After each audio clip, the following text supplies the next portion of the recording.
देखिए प्रोग्राम देशमुख जुनेद के साथ 28 जून से रात 11:05 पर सिर्फ GNN पर।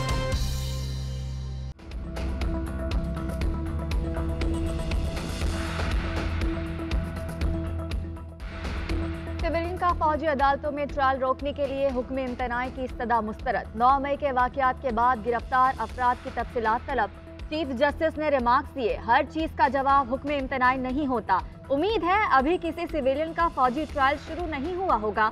आजकल लोगों की आपस की गुफ्तगू रिकॉर्ड की जा रही है। फोन टैपिंग का मामला अब राजदारी के हक से आगे बढ़कर शख्सी आज़ादी तक पहुंच गया है। जो कुछ हो रहा है उसका पूरा मुआशरा खौफ का शिकार है। जस्टिस आयशा मलिक ने कहा कि आर्मी एक्ट की स्ट्रिक्ट के तहत सिविलियंस का ट्रायल किया जा सकता है। मिलिट्री कोर्ट्स को तो हवालगी उनके अपने अफराद की हो सकती है, सिविलियन की हवालगी तो नहीं हो सकती। लतीफ खोसा बोले, यही तो हमारा केस है।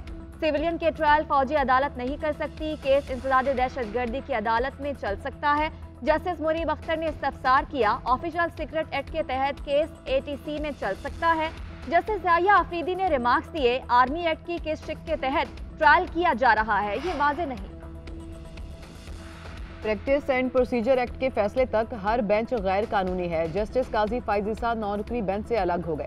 रिमार्क्स ये कि बेंच से उठ रहा हूँ, केस सुनने से माजरत नहीं कर रहा। मैं इस बेंच को बेंच तस्वुर नहीं करता। पहले supreme court practice and procedure act case का फैसला किया जाए। कानून को मुस्तरद किया जा सकता है, मुअत्तल नहीं किया जा सकता। रात को कॉज लिस्ट में अपना नाम देखकर ताज्जुब हुआ। जस्टिस सरदार तारिक मसूद भी जस्टिस काजी फाइज ईसा से इत्तफाक करते हुए बेंच से अलग हो गए। रिमार्क्स ये कि मौजूदा केस सुनने के लिए 9 रुकनी बेंच बनाया गया। प्रैक्टिस एंड प्रोसीजर एक्ट दुरुस्त करार पाया तो कल अपील का फैसला कौन करेगा। 2 जजेस के एतराज के बाद बेंच कमरा अदालत से उठ गया। चीफ जस्टिस ने 7 रुकनी बेंच बनाया। समाअत कल तक मुलतवी।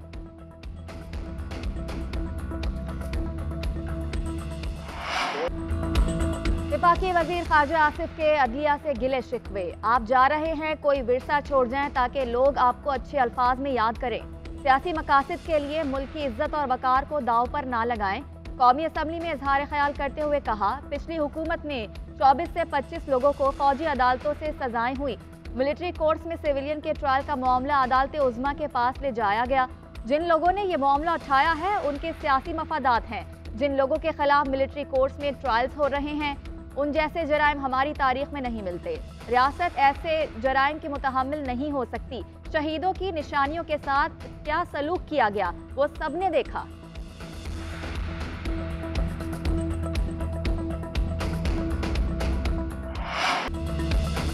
चीफ जस्टिस के इख्तियारात कम करने की कोशिश की जा रही है। 2 सीनियर जज साहिबान का इस बेंच से उठकर चले जाना मुनासिब नहीं। जस्टिस काजी फाइज ईसा बेंच में बैठ जाते तो खुशी होती। सीनियर वकील एतजाज अहसन की सुप्रीम कोर्ट के बाहर गुफ्तगू। लतीफ खोसा बोले कि किसी ने 2 जजेस को अलग नहीं किया, वो अपनी मर्जी से अलग हुए। इस बेंच को फुल कोर्ट बेंच कहा जा सकता है। फौजी अदालतों का सिविलियन के मुकदमा सुनने का कोई आईनी कानूनी जवाज नहीं है।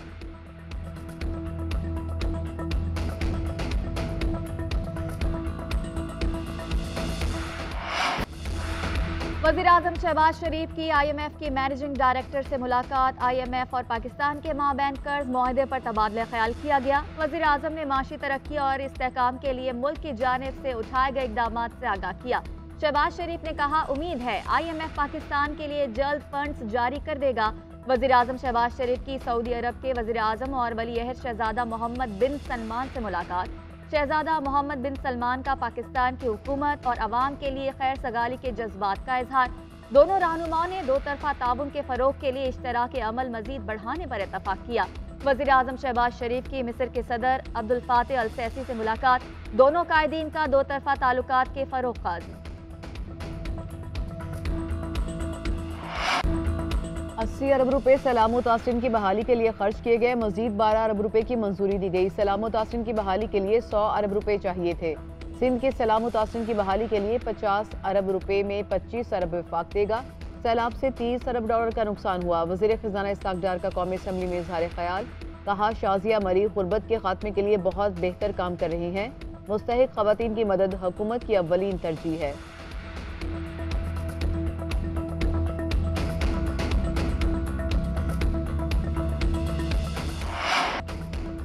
94 घंटे का वक्त खत्म।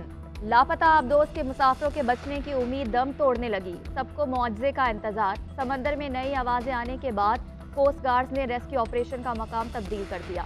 अमेरिका, कनाडा और फ्रांस की टीमें आबदोज की तलाश में मसरूफ रहीं। अमेरिकी बहरिया की टीम बहरिया ओकियानूस में आबदोज वाले मकाम तक नहीं पहुंची। आबदोज का पता चलाने की आखिरी कोशिश भी दम तोड़ गई।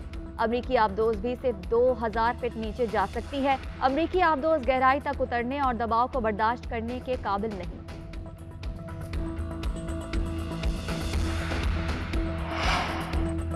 यूनान कश्ती हादसे में 82 अफराद जाँ बहक और 150 अफराद के लापता होने की तस्दीक। लापता अफराद के जिंदा बच जाने की उम्मीदें दम तोड़ने लगी। कश्ती हादसा में शेखुपुरा के लापता नौजवान मोहम्मद नदीम और इरफान के अहल खाना भी गम से निढाल। लापता 108 अफराद के अहल खाना के DNA के नमूने लिए जा चुके हैं।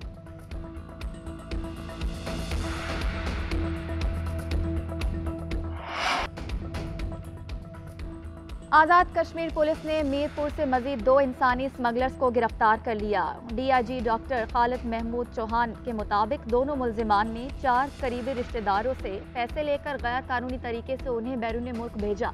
गिरफ्तार एजेंटों की तादाद 14 हो गई। मुल्जिमान के खिलाफ थाना कोईरटा में मुकदमा दर्ज कर लिया गया। गिरफ्तार मुल्जिमान राजा रऊफ और राजा शकील के आने का ताल्लुक बंटली कोईरटा से है। FIA लाहौर जोन का इंसानी स्मगलरों के खिलाफ क्रैकडाउन जारी। अब तक 17 इंसानी स्मगलर्स गिरफ्तार कर लिए गए।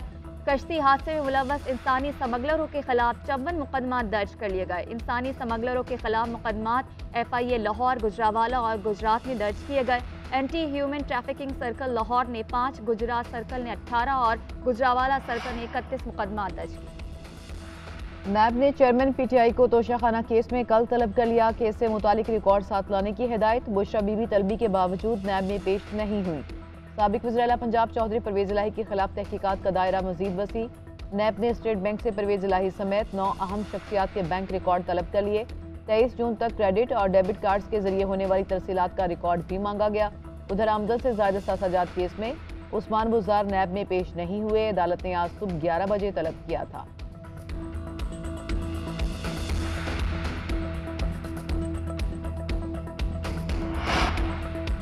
लाहौर की इंसदाद दहशतगर्दी अदालत ने खतीजा शाह, आलिया हमजा, एजाज चौधरी समेत 146 मुल्जिमान की जमानतें खारिज कर दी। 34 मुल्जिमान को जमानत पर रिहा करने का हुक्म। साबिक गवर्नर उमर सरफराज चीमा के जुडिशल रिमांड में 14 दिन की तौसीक कर दी। अदालत ने पुलिस को मुकदमे का चालान दाखिल कराने का हुक्म दे दिया। उधर पुलिस ने उमर सरफराज चीमा की अहलिया को गिरफ्तार कर लिया। 9 मई के वाकयात में मुलव्वस होने का इल्जाम।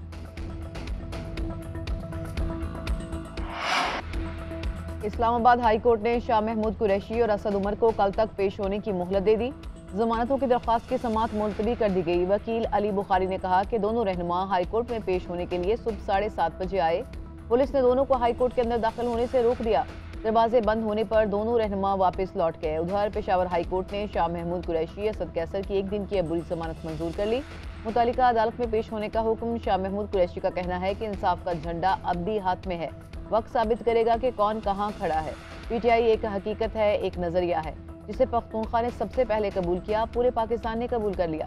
PTI कौमी पार्टी है जिसका मुस्तकबिल रोशन है।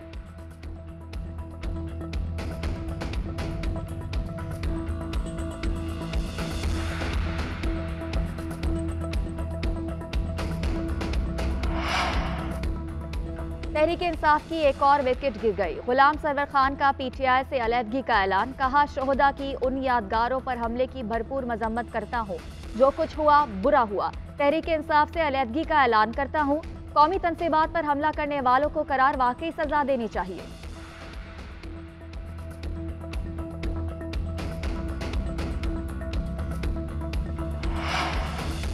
इलेक्शन कमीशन में बल्दियाती इंतखाबात से मुतालिक इजलास खत्म। वजारत दाखिला ने बल्दियाती इंतखाबात में इल्तवा की दरख्वास्त कर दी। राना सनाउल्ला ने कहा कि इस्लामाबाद में बल्दियाती इंतखाबात आम इंतखाबात से कुछ रोज़ पहले कराने से पेचीदगी होगी।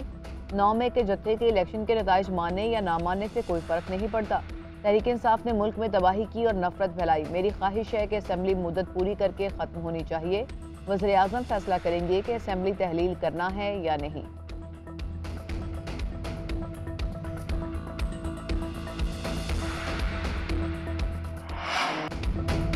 मुल्क के बेशतर इलाकों में गर्मी का राज बरकरार। 22 से 24 जून तक मुल्क भर में दर्जा हरारत में बतदरीज इजाफे की पेशगोई।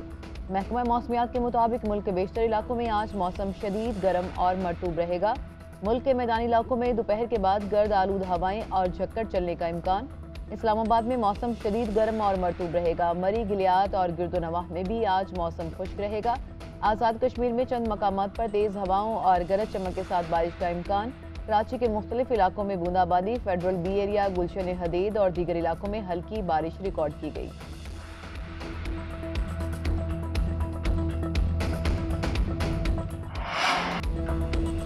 गर्मी की शिद्दत बढ़ते ही मुल्क भर में लोड शेडिंग के दौरानिये में इजाफा। देही इलाकों में बिजली की बंदिश का दौरानिया 7 से 12 घंटे तक पहुंच गया। शहरी इलाकों में 4 से 8 घंटे बिजली गायब रहना मामूल बन गया। कराची, लाहौर, फैसलाबाद, कोयटा, पेशावर समेत मुल्क भर में अवाम बिजली की बार बार आंख मचोली से परेशान। बिजली न होने से ट्यूबवेल बंद, पानी का हसूल भी शहरियों के लिए दर्द-ए-सर बन गया।